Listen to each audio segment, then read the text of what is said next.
Welcome, and thank you all for joining us for this episode of the Crexi Podcast, an insider's look at all things commercial real estate. In this show, we cover a broad range of topics that cater to CRE newcomers and industry leaders alike.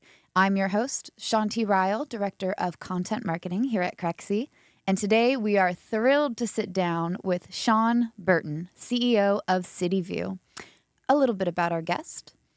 Sean Burton has been with Cityview, a vertically integrated multifamily investment, management, and development firm since 2003. Nice long tenure. Prior to joining Cityview, Sean was Vice President of Corporate Business Development and Strategy at Warner Brothers. Before that, he was an attorney in the real estate and corporate groups at O'Melveny & Myers, LLP, and also served in the White House during the Clinton administration. Ooh, lots to talk about that, I'm sure. In 2022, Burton was appointed by President Biden and confirmed by the U.S. Senate as the federal nominee on the Metropolitan Washington Airports Authority Board of Directors, which oversees Washington Dulles and Reagan National Airports. Oh gosh, there's something to talk about there too. Unfortunately. Wow.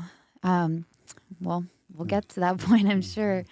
He also serves as co-chair of the Los Angeles Coalition, a coalition of business leaders for the economy and jobs in LA.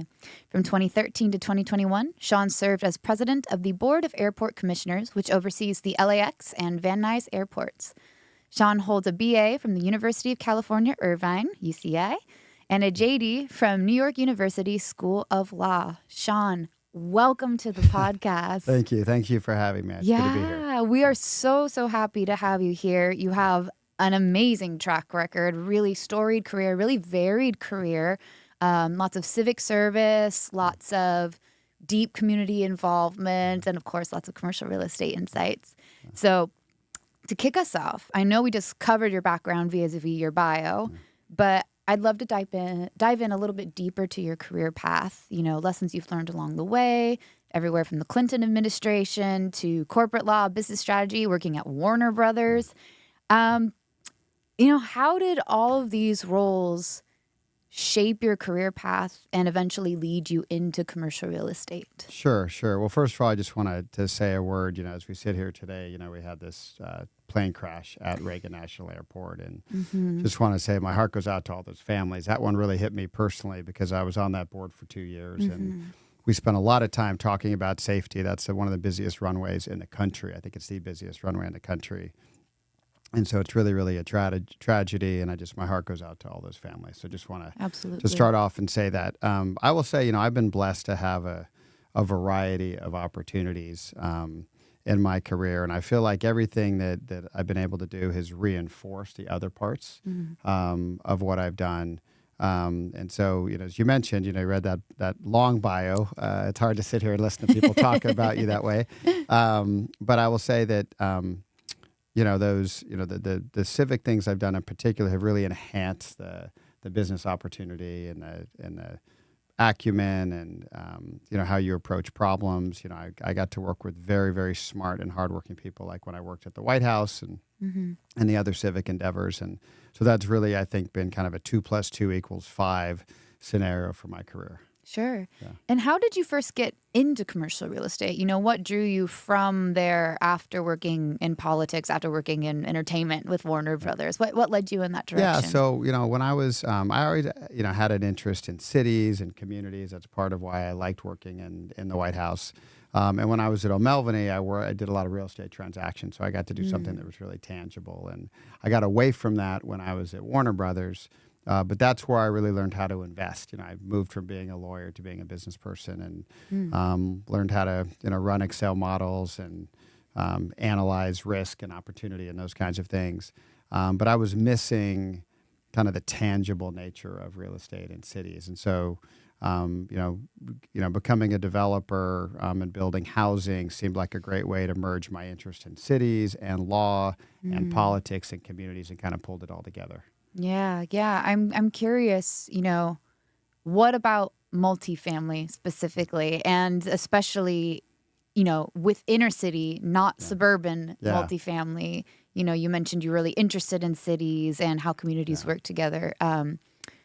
where do you find that passion, I guess, in those corners of the world? Well, it's interesting. When we started this firm in 2003, a long time ago, the dominant kind of thesis for housing in places like Los Angeles were go by at the next freeway off-ramp, run some utilities, or put up billboards, and people will drive to you. Mm-hmm. And we had this thesis that there was going to be a generation of people who were going to live closer in the city. They're going to live near their friends and their job and culture and nightlife and restaurants and bars, et cetera. And we said, what if we build housing for them, which is harder to do because the sites are more complicated. You have to deal with environmental issues. You have issues with neighbors and communities.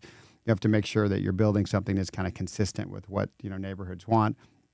So we decided to form this company and just focus on what we called at the time infill housing. That name's kind of fallen out of favor now, but really this kind of well-located in cities. Now, we stayed away from kind of urban high-rises and central business districts, but we focused. So as opposed to being in downtown LA, we said, let's be in Silver Lake or Echo Park or the West Side or Koreatown.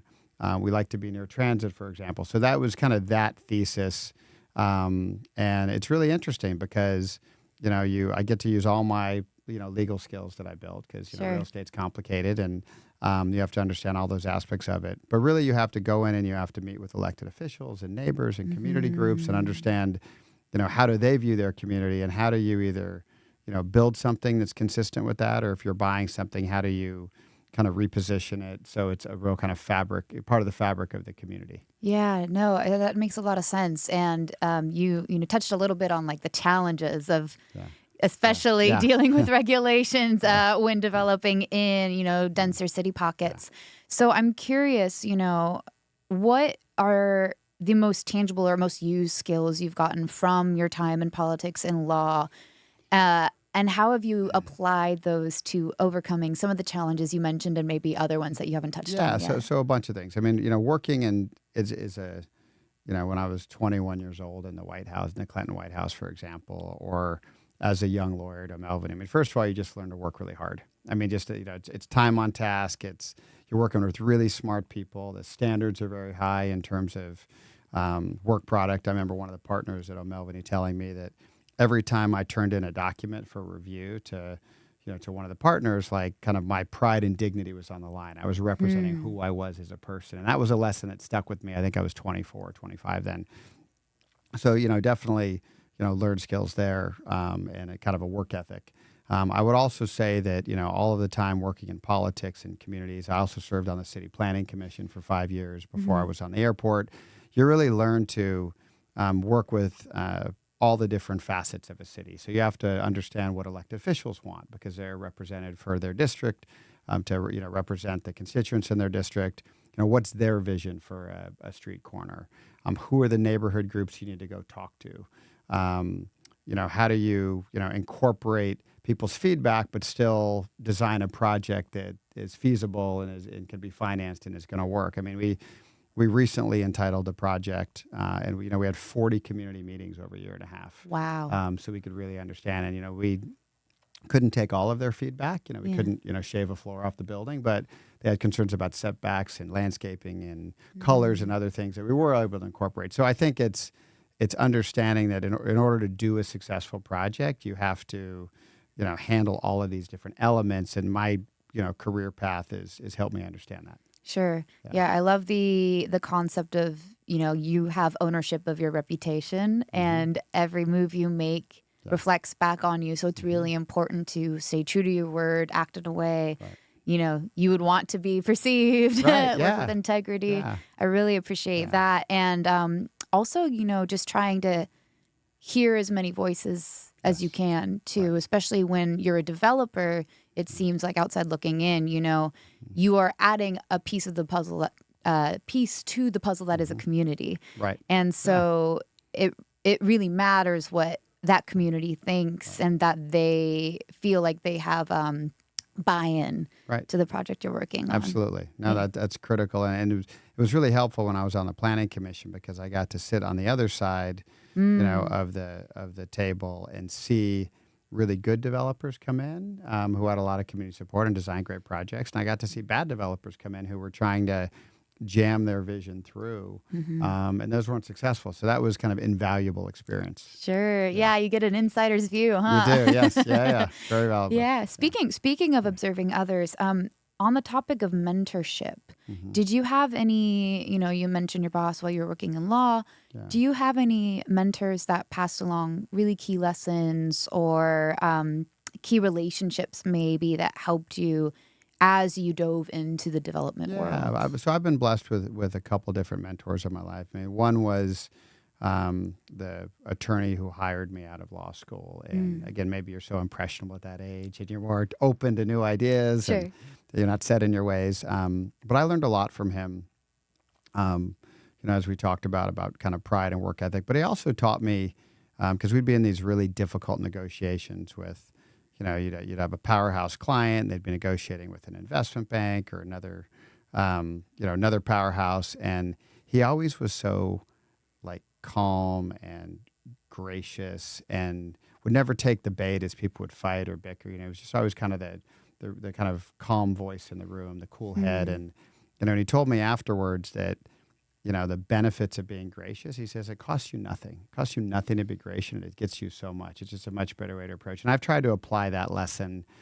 throughout my career as I've been in tenser negotiations or difficult deals or those kinds of things. Of kind of taking the high road, being direct, right? And obviously you got to advocate for your investor or your client, but to always be gracious, to take the high road. And I really do think it pays dividends. Yeah. Kindness goes so far. Yeah. And you're right. And it costs nothing. It costs you nothing. I always remember, it costs Absolutely. you nothing. And, again, with the reputation, that's how you would want to be remembered, I'm sure. So acting in that way, it totally makes sense. Yeah, and I think it also, if you have a reputation of being straightforward, doing what you say you're going to do, not taking advantage, then I think it leads to better business opportunity because more people are willing to partner with you or do deals with you because they think they can trust you, but based on your reputation. So it has an extra benefit on top. Absolutely. Yeah. Yeah. Before we pivot completely going into Cityview and your investment thesis and how your company operates, I would love to know, reflecting on the early days, joining in 2003. I am so used to saying 20-something. I went right for it. It was a long time ago. 2003. Yeah. 2003. What was your original vision for leading the company and how has that evolved over the last 20 plus years? Sure. Well, when I came in, I wasn't leading the company yet, but I was in charge of business development. So I was in charge of doing new deals, and which is a great place to be. And, we were kind of, 7 or 8 years, or 8 or 9 years into kind of a bull market. So it was already a strong market. We were very busy. But what I really liked about the opportunity was, you had this kind of huge, largest generation in history that was going to need housing, and we had to think about, how to provide that for them. And it just seemed like a very worthwhile endeavor because we always, we thought about and we think about a house is, more than, 4 walls and a roof, but really a home, right? It's where people live their lives. They go to work, they come home, they raise their families, all the big moments. A lot of the big moments in life happen in your house. And so we always took a broader view. And I thought, what a great endeavor if we can take, kind of pension fund capital from retirees and investors, firefighters and nurses and police officers and, teachers and government workers. And we can invest their capital in a way where we can secure their retirement because they've worked really hard their whole life. And this is an important point to me because my brother was a firefighter for 35 years here in Los Angeles. He was married to a teacher. And we had money from the LA Fire and Police pension system in one of our vehicles. And he would call me on the weekends and he would say, how do we do this week? I'm counting on you. Right? Yeah. I've been running in and out of burning buildings for 30 years and I need to make sure my retarement's safe. And it's he was joking, but he wasn't joking. Yeah. And it was a good reminder as to kind of who you invest for. So I figured if we could make a career and build a business that would take money from those folks, invest it responsibly, get them a good return on their money, secure their retirement, and also provide homes for people in a kind of in a place like California. And now we're all over the western half of the country, but we started in California. If we can do that and make the communities better that we're in, kind of improve them, then that's something you can hang your hat on. So that was the kind of vision for the firm. And I think, a work in progress, but I think that's what we're always striving towards. Yeah, absolutely. Again, it's that buy-in, you know?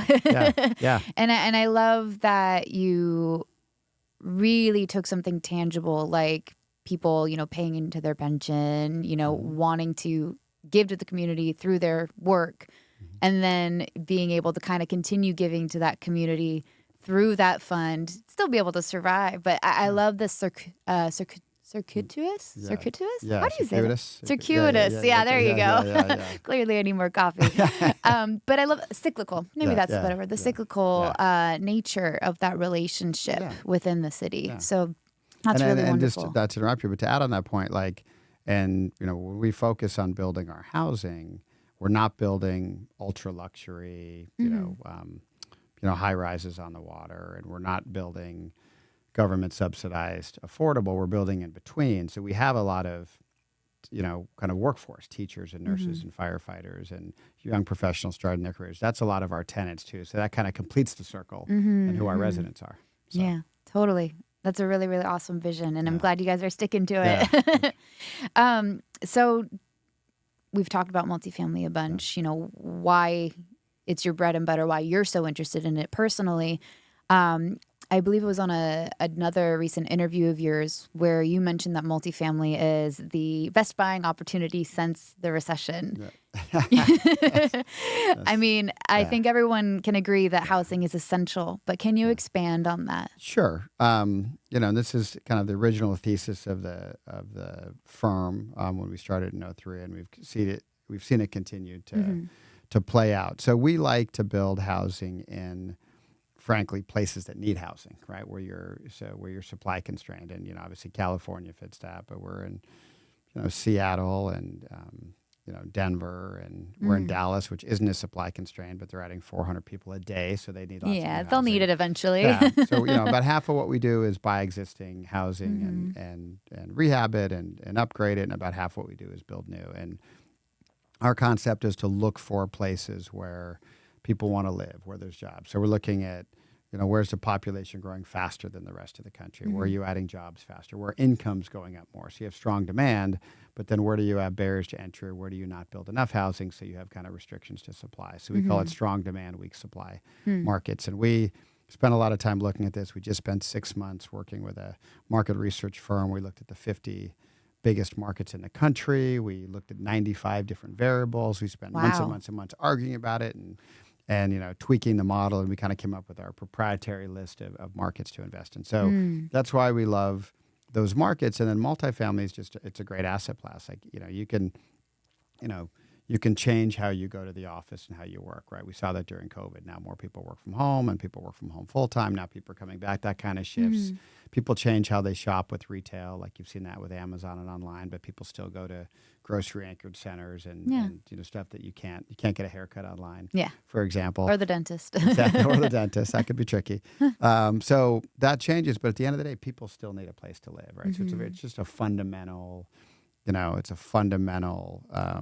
thing that people need, and so we like being a part of creating that in these markets that need it, right? And it obviously creates kind of stable cash flow, and so for all those reasons, and it's kind of the least volatile of the asset classes when you look across the last, let's say, 25 years, and so we think it's a great product for an institution and a pension system, an insurance company, a family office. It's looking for kind of regular returns. So that's why we like. The reason it's a terrific buying opportunity now, and what we think is going to be a great vintage, is you've just seen a huge impact on multifamily values in the last couple of years because of inflation and interest rates. Yeah. Right? It hasn't been driven by a weak economy. It hasn't been driven by people losing their jobs. That's all still strong. So you still have strong operations and a strong base. You just have the financial markets that have been screwed up through this. And so that's really driven down values. And now we are buying things. I think we bought or recapped, 14 or 15 deals last year. Yeah. And we're buying them at 30 or 40%, in one case 50% less than we could build it for. So I haven't seen opportunities like that really since 2009 or 10. Yeah. And for that reason, we're kind of leaning in and scaling up because we think these are going to be kind of great vintages. Yeah, you're going to see them sprout quite nicely, it sounds like. Yeah. So there's a lot of different directions we could go. I want to go a little rogue here. Okay. And just get your thoughts a little bit more on the idea of, an aging population, millennials, potentially Gen Z getting into there, but this idea of, really being priced out or limited supplied out of a suburban home, a single family home. How do you see that dynamic of more of these, aging groups staying in multifamily? I mean, it seems like it's a plus for what you're looking to invest in and build, but I'm curious how that dynamic, in your opinion, will affect the overall housing ecosystem if you're not having these groups, which probably previously would be eventually vacating a multifamily space to invest in a single family home. They're sticking around a little longer. Yes. So I'm curious what your thoughts are on that. Yeah, it's interesting. I think you're 100% right, and we see this with millennials. I mean, they're sticking around longer, and part of it is by choice, and part of it's not by choice. Yes. The part that's not by choice is you have seen costs of single-family homes continue to rise disproportionately because we don't build enough of them. That's what drives it up. As of this taping, interest rates are 7+%, so really expensive for people. And obviously, you need a large down payment. So it's become prohibitive for a lot of people to buy.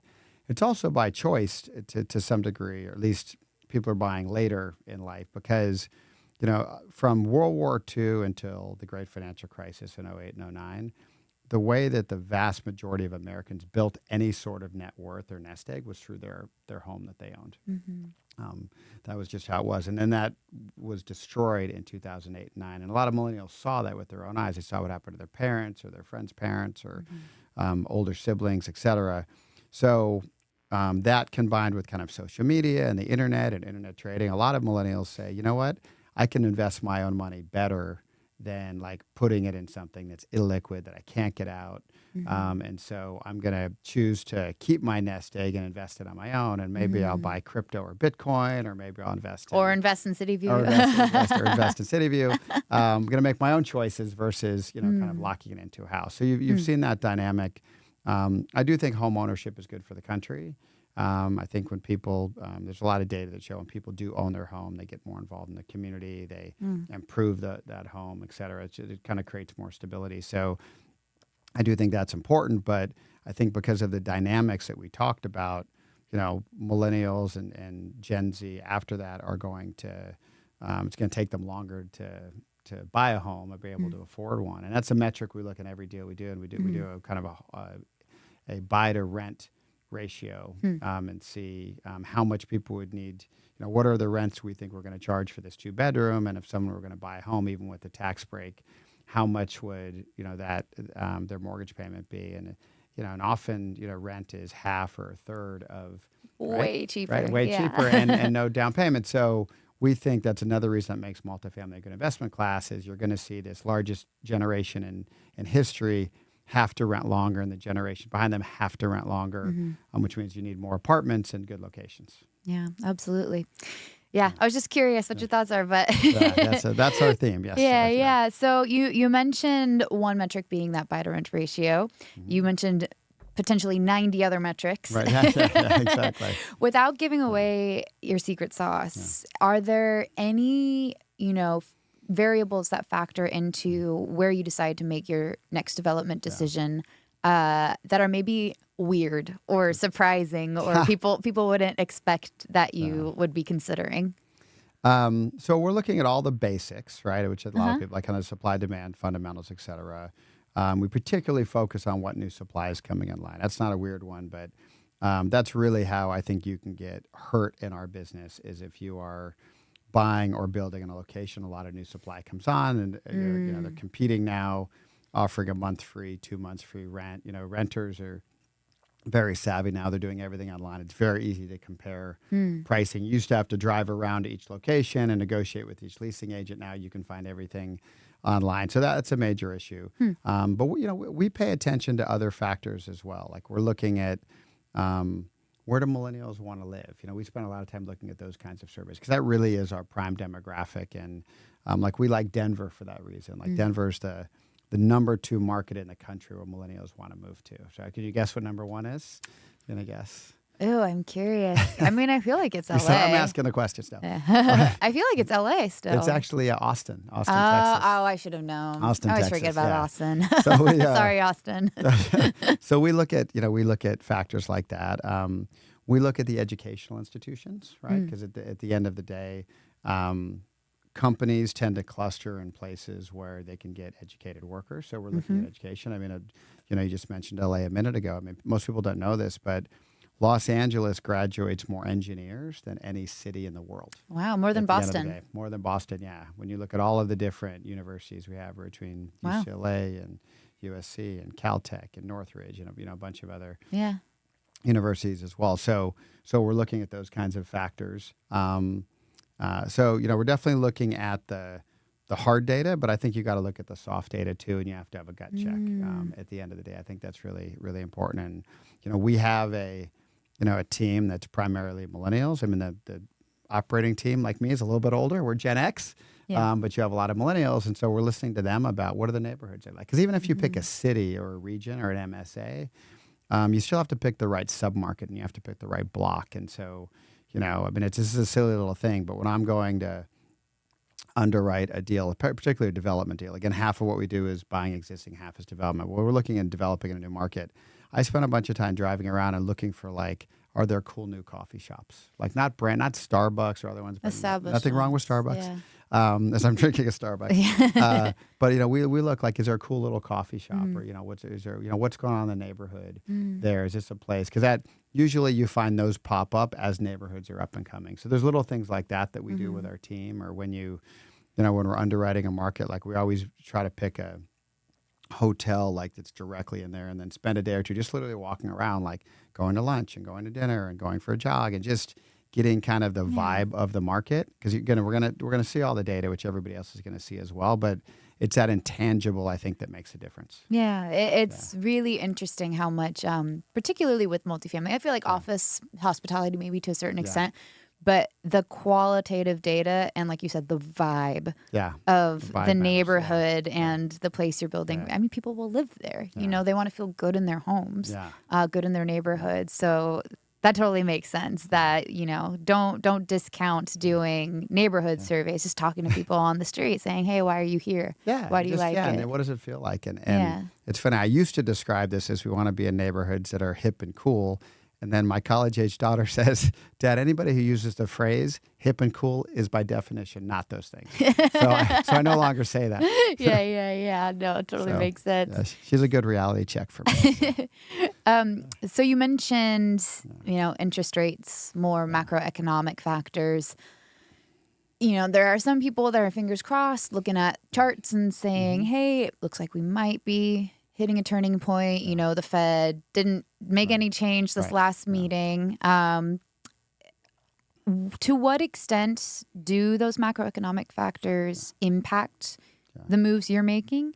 And I guess, how have you set up your moat so that they don't impact your projects as much? Or how are you subverting challenges that otherwise would be posed by those? It's a great question. I mean, macroeconomic factors are a major driver for what we do. And I think we've always realized that, but we've really seen it in the last couple of years with interest rates. I mean, real estate, really got hammered because as inflation went up and interest rates went up, and you saw valuations drop, really significantly. And so that's a major factor. And we've always spent time. Our moat has always been obviously picking our debt very carefully, making sure we have appropriate hedges in place with caps or swaps, et cetera.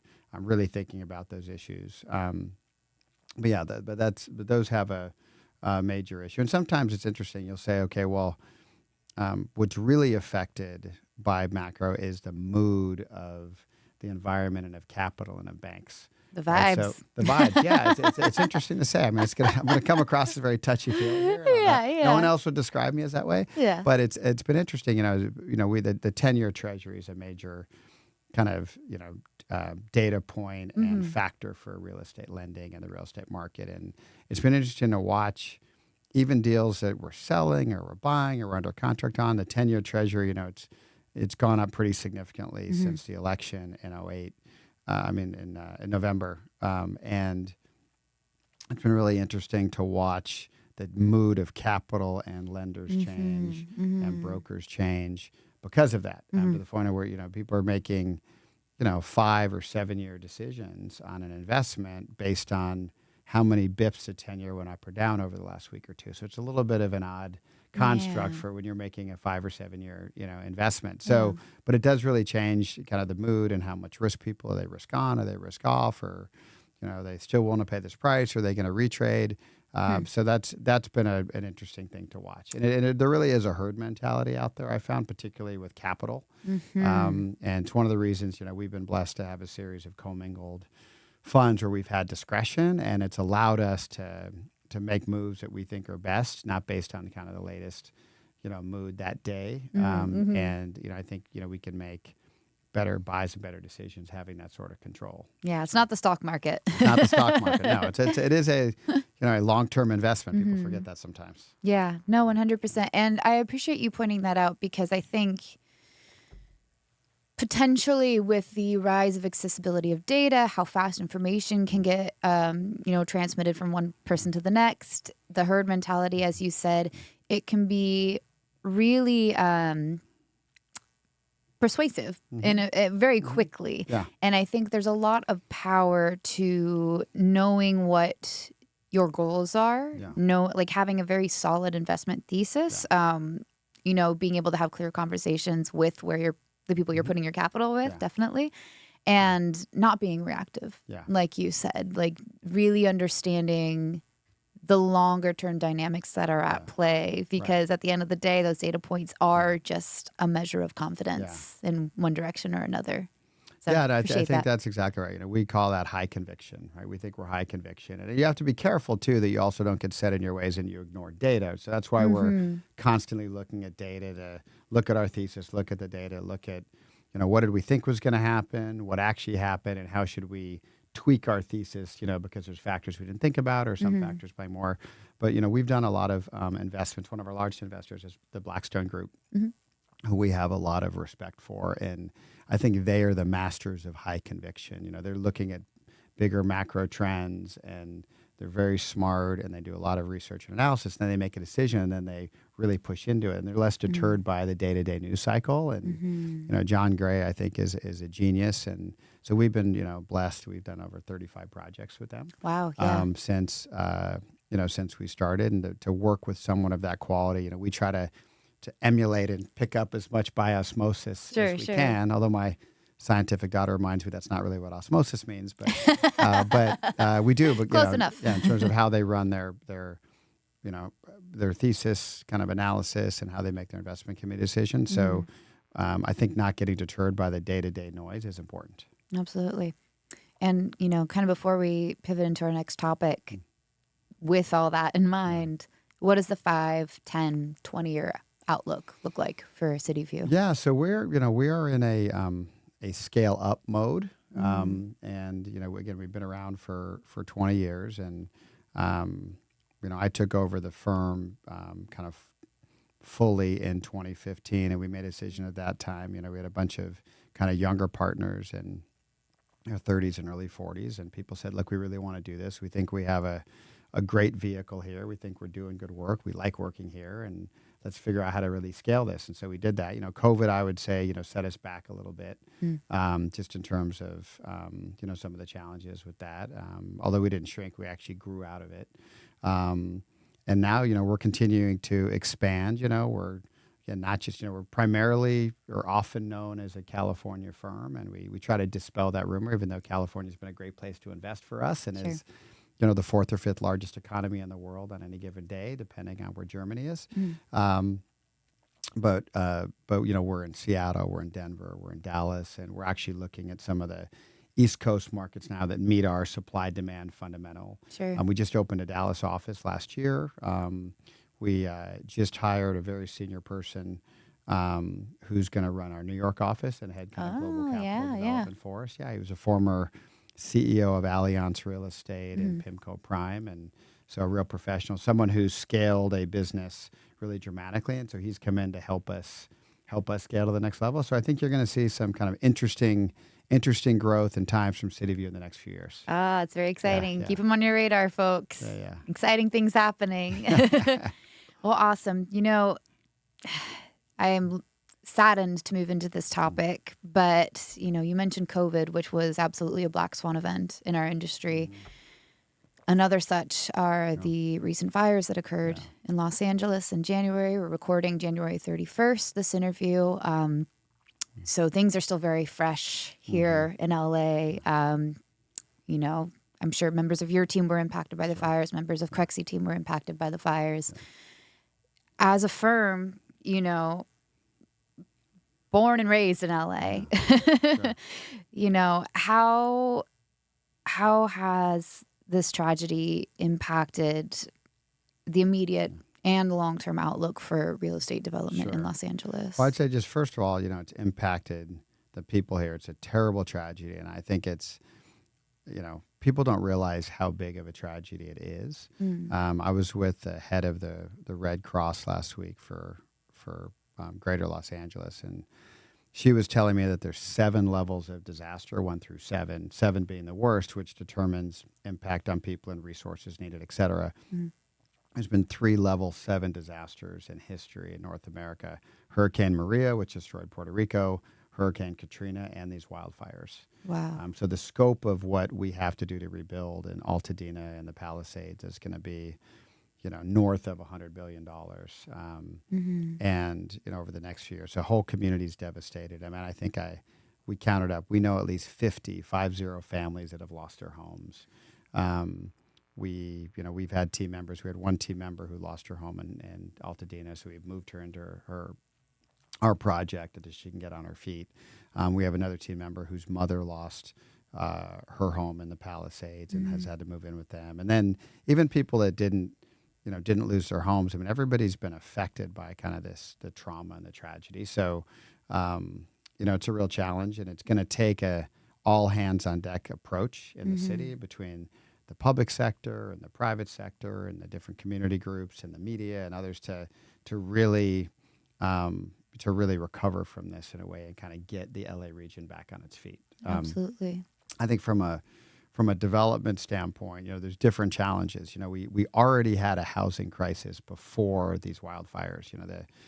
The city's required to do a assessment every few years of how many housing units it needs in order to get its state funding, and it's called the Regional Housing Needs Assessment. It was done a couple of years ago, and it was determined that LA City alone, not even the county, but LA City needed to build 450,000 units of housing by the end of the decade. So about 57,000 a year. Yeah. Prior to the fires, we were only going to deliver 5,000 to 10,000 this year. So we're already dramatically behind. Now you have tens of thousands of people that are displaced, and you have to rebuild. But the issue is you don't have enough laborers and architects and engineers to build 15 or 18,000 homes at the same time.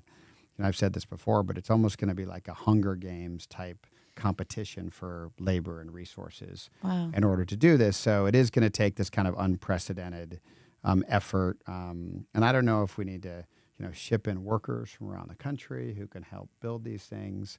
Yeah. You definitely need the government to cooperate. I mean, you saw the governor do some promising things with, setting aside CEQA, the California Environmental Quality Act, which is often used to block housing developments and multifamily developments. You saw him, do some other things around coastal commission jurisdiction. You've seen the mayor come forward right afterwards with an emergency executive order to speed permitting and do, waive discretionary approvals, a bunch of things that are we should help speed things up. But the first thing that we have to do is we have to get these sites cleaned up. We have to get the EPA in there. I think they're already working, but you gotta clean all these sites. There's fiber optic cable and paint and unexploded ammunition, and I think I was reading today that there's more electric car batteries here in the Palisades that are burned than in any one location ever that have been damaged. So they have to take each one of those, put it in salt water, so that it move it to a location, put it in salt water. AQI doesn't measure for those kinds of particles. Exactly. No, and so you have to you clean all up. Then you have to actually clear all the debris and rubble. The Army Corps of Engineers is going to do that along with private contractors. And it's only when all that's done that people can start to rebuild. So so I really feel for these families, and particularly the children in these families. I was talking to a friend of mine who's lost his home in the Palisades, and his son was a senior at Palisades High School. Yeah. And he's now has to finish his senior year online, right? So and he had to go through this during COVID in middle school before. So now it's the second time that he's been kind of ripped out of his environment. He's sitting at his kitchen table doing his schoolwork, doesn't have kind of the social opportunities and the sports opportunities he had before. And so I really worry about the kids and the impact on them that these fires have had. Yeah, absolutely. It's remains to be seen just what the trickle-down effects of something like this are going to be. You mentioned some things that policymakers are doing right now to kind of ease that cleanup and eventually lead into the rebuilding process.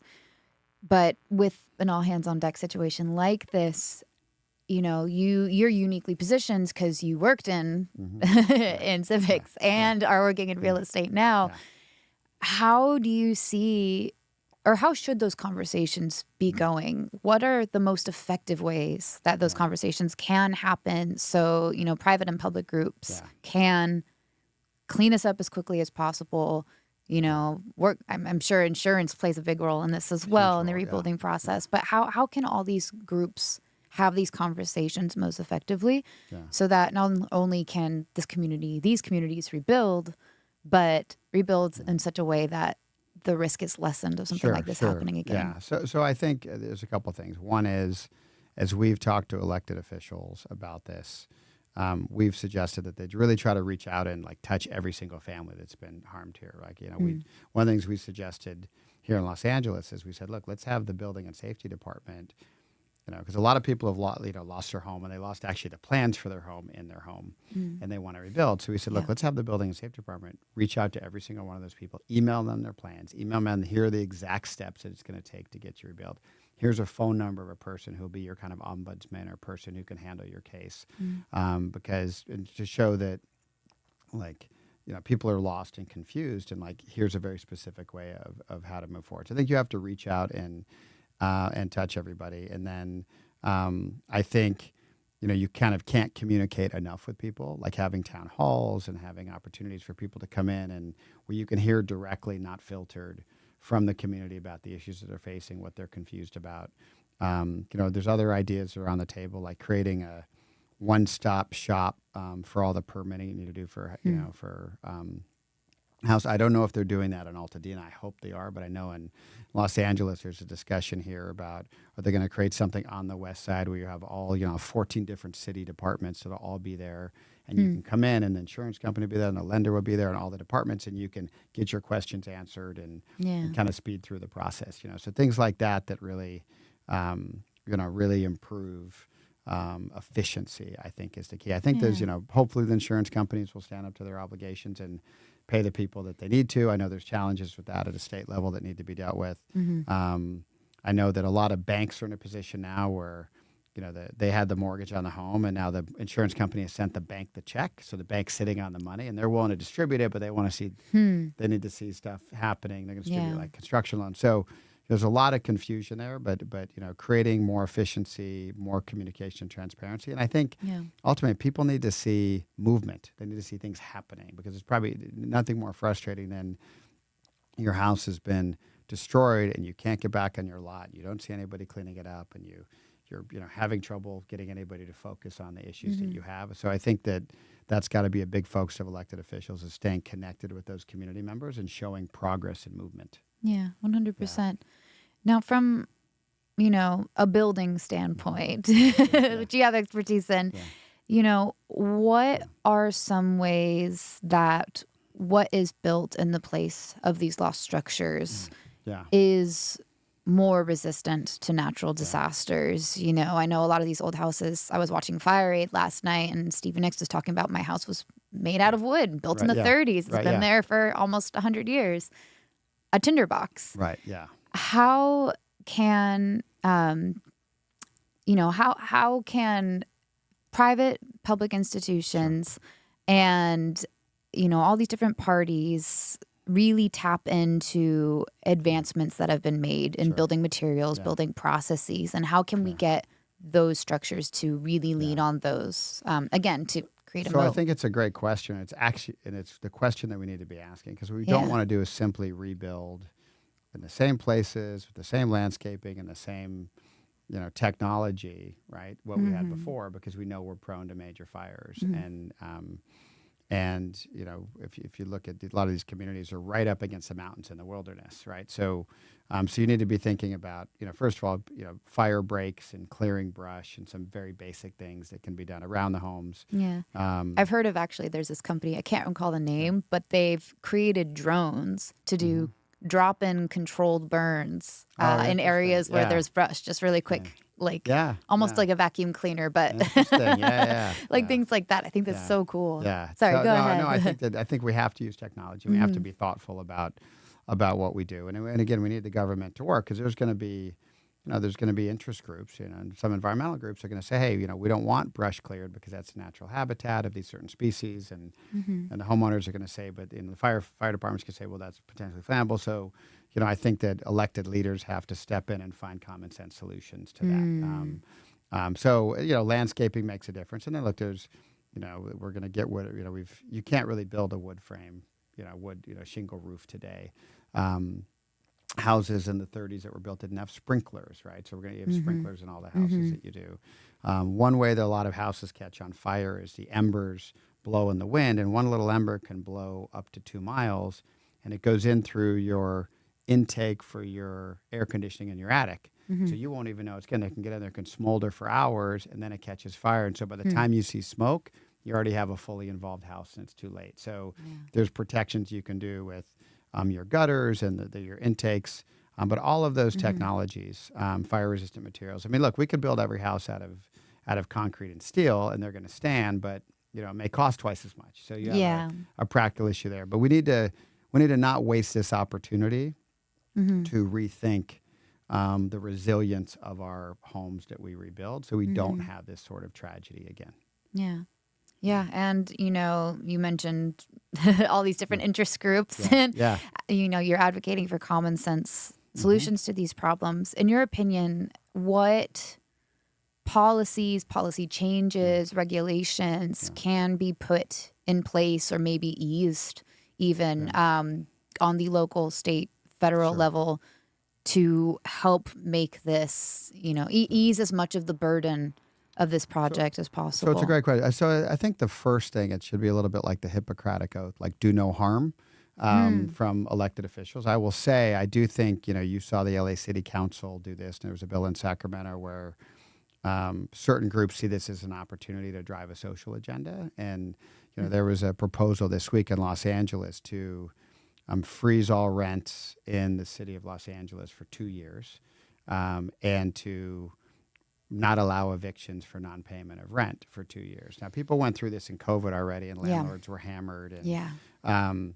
and the issue with that kind of thing, and again, I hope it fails, because you can't rebuild this region without a lot of private sector capital. We need $100 billion, and we have a city that's got a $500 million deficit for this year before the fires happen. So it's going to take private sector capital. You have to attract investors, and we raise our capital from all over the country and internationally.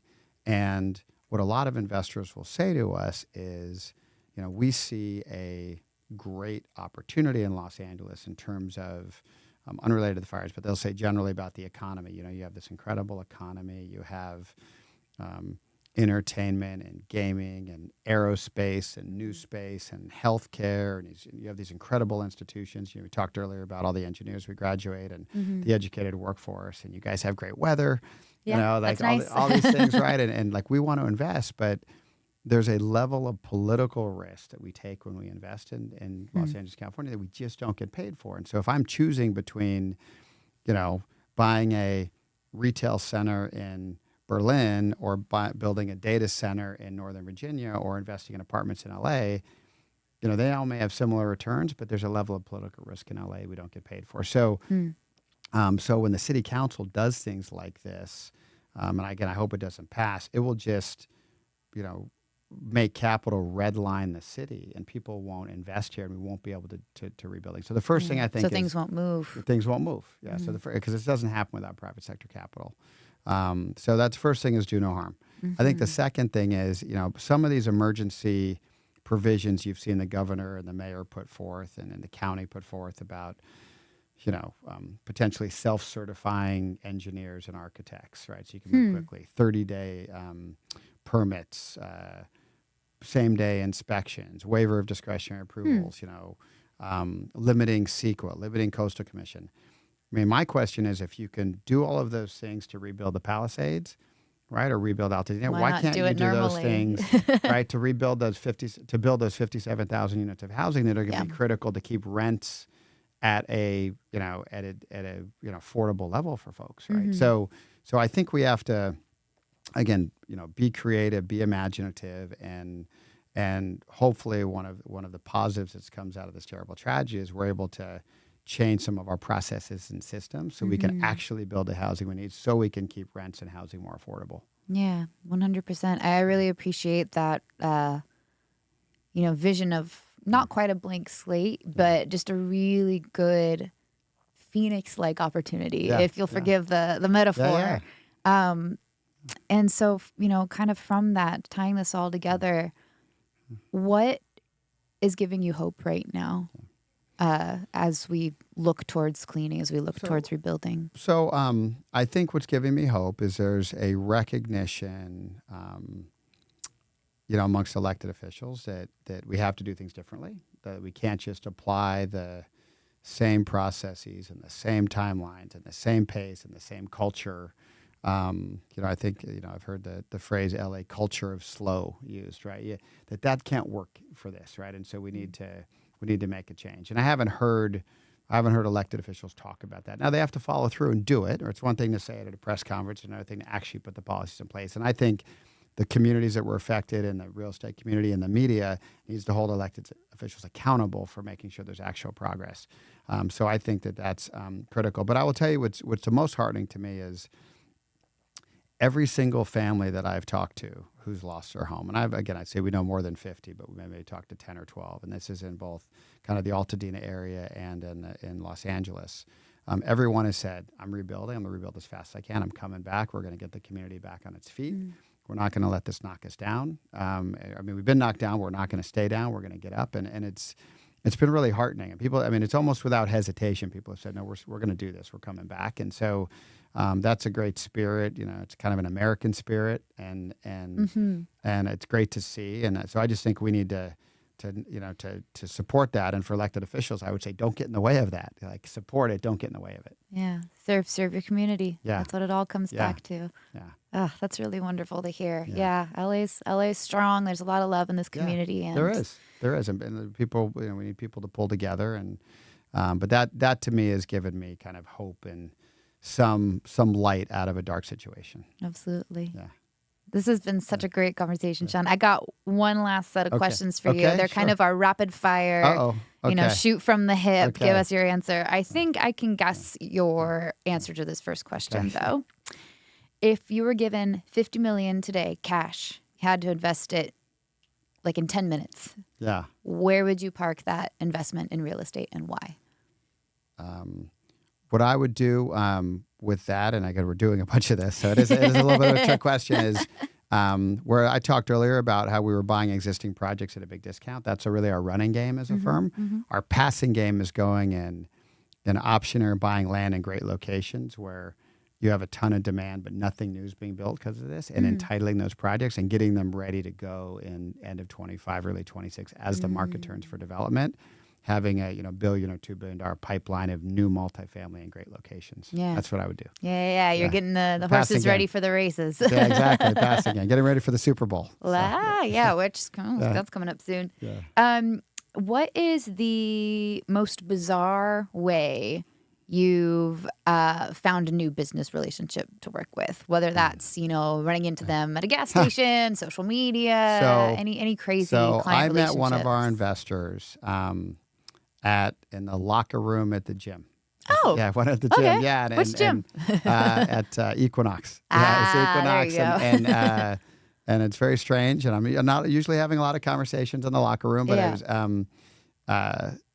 somehow we got talking and real estate came up, and it, turned out that, he was, ran a family office and they liked real estate. We ended up having lunch and ended up investing with us. So that was the most bizarre way I've ever, met a new investor. Yeah. You're sharing like rack, like squat rack grip techniques, and then get into the business side of things. I love it.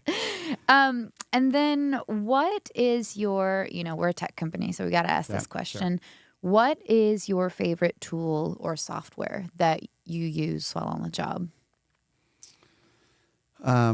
There's so many that we use. I mean, we use these business intelligence tools to really analyze. We have about 10,000 units that we own, and we spend a lot of time trying to extract as much data as we can and cut it different ways so we can make better decisions about real estate. So it's really, I would say, the business.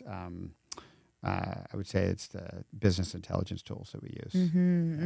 Yeah, they're very, very helpful. Yeah. I use quite a bit of them in our content too. Yeah. It's amazing how rapidly they've improved, and obviously with the inclusion now of AI into that, and the information we're able to get at the snap of our fingers that we can pull real time into our investment committee or due diligence analysis is really spectacular. Yeah, it's changed everything for the people who are taking advantage of it, for sure. Yeah. And then my last question is, what is the most common misconception that people have about your work, your industry? I think the most common misconception is that, this is, it's an interesting one, but I think that there's this negative line sometimes about landlords, right? And landlords, and people are angry that rents go up, or they're angry at kind of those situations. And it's unfortunate because, I'm in this business because I like providing housing for people. And I like, as we talked about earlier, the circle of, taking retirees' pension money and securing their retirement, but creating great places for people to live and improving the communities. And it's kind of 2 + 2 = 5 scenario. And sometimes there's a narrative, and we haven't dealt with this directly at Cityview, but there's this narrative that, the landlord is the man and they're raising my rent and I shouldn't have to pay rent, and that's unfair. And that's unfortunate because I think we're serving investors, and when I'm my brother, his pension system has a lot of choices about where to invest. And if I don't get them a market rate return, they will invest it in something else, right? And it may be oil and gas drilling, or it may be, something else that people don't like as much. So I think that the most common misconception is the kind of bad rap that landlords have had. And look, there's definitely bad ones out there, but I think a few get everybody else a bad rap. And it would be great to to find ways that landlords can do really good things so they have a more kind of positive reputation. Yeah. Well, really quickly on that, what are some things that Cityview is doing to improve and maintain good relationships with their tenants? Yeah, we put our tenants first. When COVID happened, we reached out in the first 2 weeks to every single tenant. We said, personally. So I talked earlier about touching every family. Like we touched every tenant and said, hey, what are you going through? How can we be helpful? We said, look, rent's due at the end of the month, but if you can't pay it because you haven't, you come talk to us about it and we'll figure something out. And we were able to work it out, and we had a much lower kind of loss ratio than a lot of other companies because we put that time and effort in. And we did all kinds of things with our communities as well to make sure people were safe. And, with these wildfires, we immediately said, we'll take in any fire victim, we'll waive application fees, we'll waive pet fees, we'll do short-term leases that we usually don't do. We're obviously not going to, raise rents on people and, price gouge them, that kind of thing. We talked to furniture rental companies because our projects are unfurnished, but we said, hey, could you temporarily loan us, or can we rent from you beds and couches so we can put people in there? We gave people toiletry kits when they came in because a lot of them literally left with nothing. So just really trying to put ourselves in the place of the resident and saying, what do they need versus thinking about what do we need? And I think I think that does good for people, and I think it you ends up being good for business because people then say, "Oh, I like being here. They treat me fairly," and you end up having a better project. They stick around. Yeah, I think it's kind of a win-win scenario. Absolutely, it's all about people. In every corner of commercial real estate, it's about people. Yeah, it is. Yeah. Sean, this has been so much fun. It's been great. Thank you. Really appreciate you taking the time to sit with us. Where can our listeners get in touch with you, learn more about you if they wanted to connect? Social media, your website, Yeah, email? I mean, I would say LinkedIn is the best way. Like I have my own LinkedIn, Sean Burton at Cityview, and I'm on that daily. It's a great way. Our website, cityview.com, has a lot of information about our projects and our portfolio and our team. We're often, adding to our team. We love adding great people. It is all about people, as you said earlier, and that's our philosophy.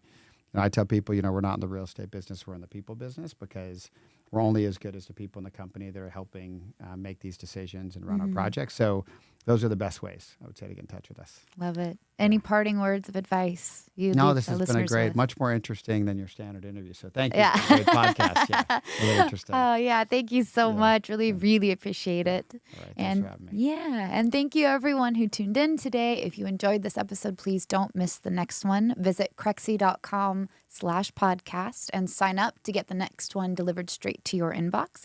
You can also subscribe to the Crexi Podcast on your favorite podcast app or check out our YouTube channel for video recordings of each episode. Take care and be sure to tune in next time.